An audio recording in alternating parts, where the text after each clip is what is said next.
Assalamualaikum warahmatullahi wabarakatuh. Perkenalkan, saya Robi Minendah. Saya akan menjelaskan makalah dari kelompok saya untuk memenuhi syarat UAS di mata kuliah Hukum Tata Negara. Judul makalah saya hari ini, Hakikat Hukum Tata Negara.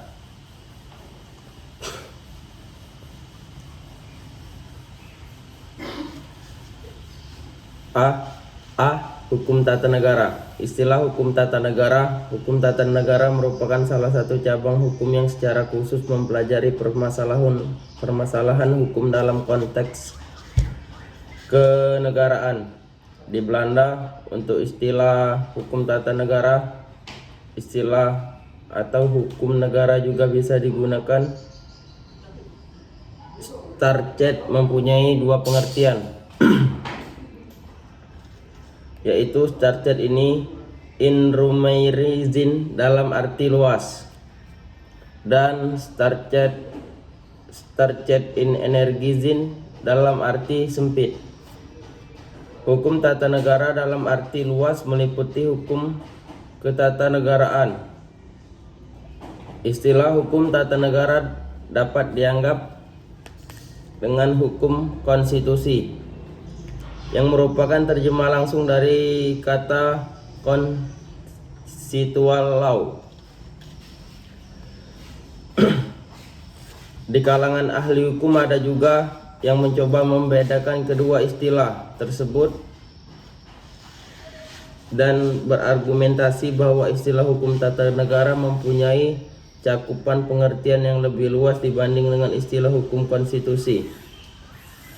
Hukum konstitusi dinilai lebih sempit karena hanya mendekati hukum dari sudut pandang teks Undang-Undang Dasar, sedangkan hukum tata negara tidak terbatas pada Undang-Undang Dasar saja. Hanya saja yang dibicarakan hukum tata negara atau hukum nasional atau hukum konstitusi itu sendiri hanya sebatas pada permasalahan yang berkait dengan aspek hukum, yang menyatakan bahwa suatu negara dianggap telah memiliki konstitusi sejak negara terbentuk. Terbentuknya negara terletak pada tindakan yang secara resmi yang menyatakan, yaitu memenuhi penyerahan kedaulatan transfer of authority dari negara induk seperti penjajahan kepada negara jajahannya melalui pertanyaan deklarasi atau proklamasi atau revolusi, dan perbuatan kekuasaan melalui kudeta. 2. Definisi hukum tata negara. Dapat dikatakan bahwa di kalangan para ahli hukum tidak ada permasalahan dalam menyatakan pengertian hukum, dan juga tidak ada permasalahan mengenai pengertian hukum tata negara sebagai salah satu cabang ilmu hukum. Berikut perbedaan pandangan dari para sarjana. Christine van Vollenhoven. Menurut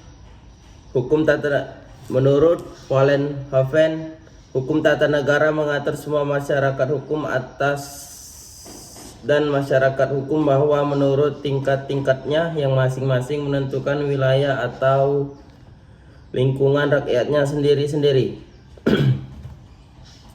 dan menentukan badan-badan dalam lingkungan masyarakat hukum yang bersangkutan beserta berfungsi masing-masing, serta menentukan pada susunan dan kewenangan badan-badan yang dimaksud. Menurut Paul Scholten, hukum tata negara itu tidak lain adalah Rechtsregel atau hukum yang mengatur mengenai tata organisasi negara. Dalam rumusan demikian, hanya menekankan perbedaan antara organisasi dari organisasi non-negara seperti gereja dan lain-lain. Pendekatan metodologi 3. Pendekatan metodologi studi hukum tata negara. Secara ilmiah ada dua pendekatan yang dikembangkan dalam kajian hukum tata negara. Pertama, mengikat fenomena HTN sebagai permasalahan yang harus diselesaikan dan dijadikan objek penelitian adalah yudiris konstitusional. Maka nilai kebenarannya hanya dapat diperoleh dari penelitian ini. Kebenaran ini dapat penyelesaian permasalahan harus diselesaikan secara hukum. Cara penyelesaian permasalahan hanya lebih mengandalkan pendekatan yuridis konstitusional saja. Pendekatan yang hanya berfokus pada jurisprudensi konstitusional lebih sempit dan terbatas sebagai fenomena hukum yang murni karena lebih bersifat monodisiplin. Padahal pendekatan ini tidak terbatas aspek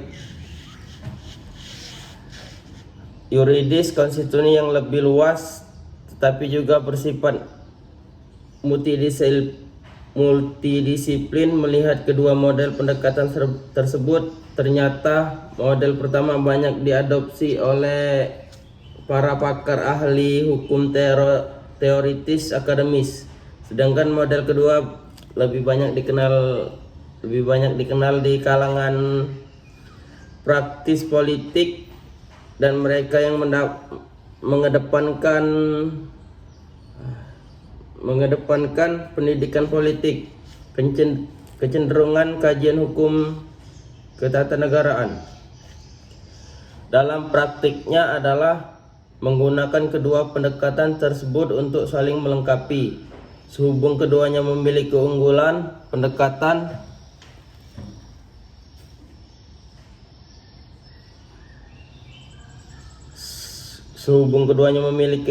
pendekatan yang pertama lebih dipandang karena adanya kepastian hukum.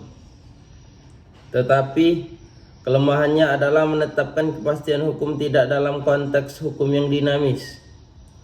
Dampaknya lebih bersifat dinamis. Sedangkan pendekatan yang kedua kelebihannya yakni menampakkan kepastian hukum dalam hati perasaan keadilan atau perkembangan dalam mendefinisikan kepastian hukum tersebut.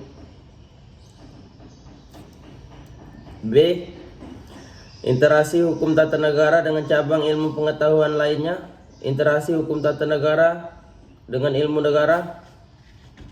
Ilmu negara memberikan dasar-dasar teoritas pada HTN positif, sedangkan HTN merupakan konteritisasi dan teori-teori ilmu negara. Demikian ilmu pengertian pokok dan asas pokok tentang negara pada umumnya. Hal ini merupakan bakal untuk dapat berkecimpung langsung dalam hukum positif yang merupakan salah satu objek HTN. Misal, ilmu negara yang menyediakan teori-teori mengenai negara berperintah, pengertian jenis-jenis dan kualifikasi untuk lebih mudah dan memahami mengenai bentuk negara dan bentuk pemerintahan suatu negara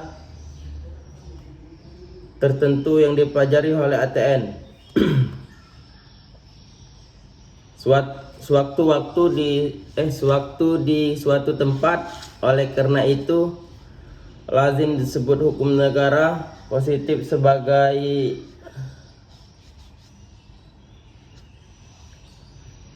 Indonesia atau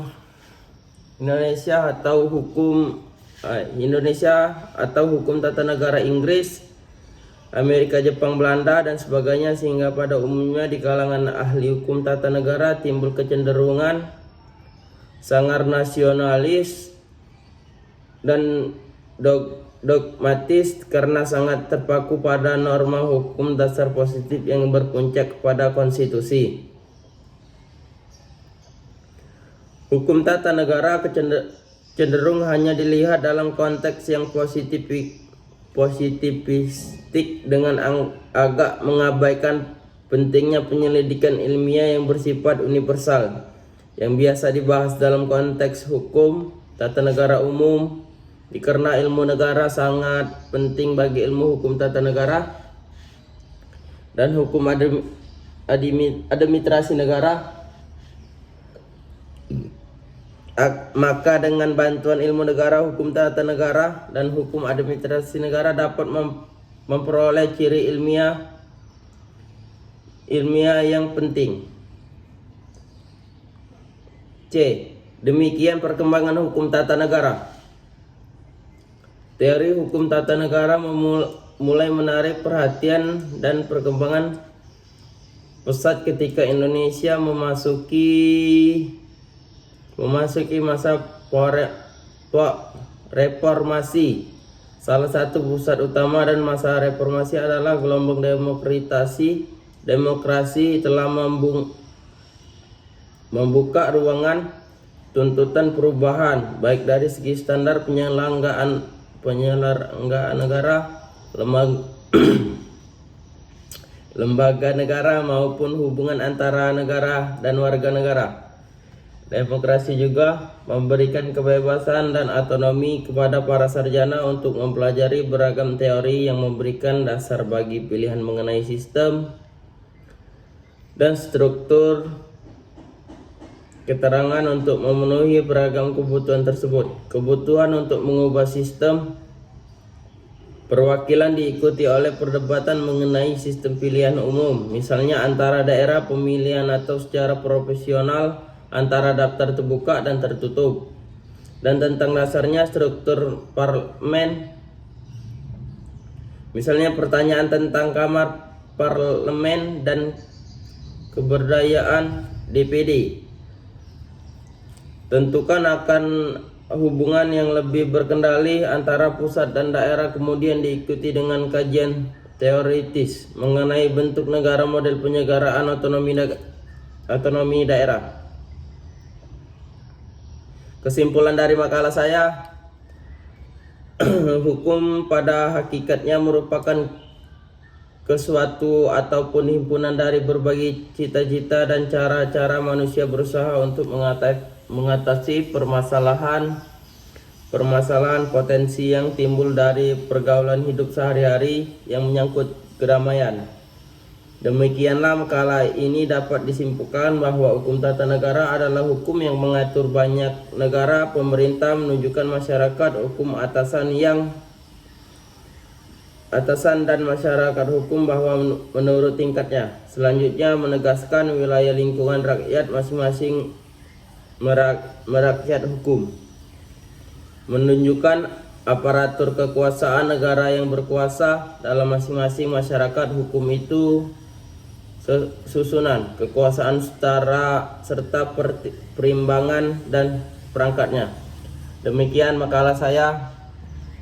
Billahi taufiq wal hidayah. Wassalamualaikum warahmatullahi wabarakatuh. Potong wae ya,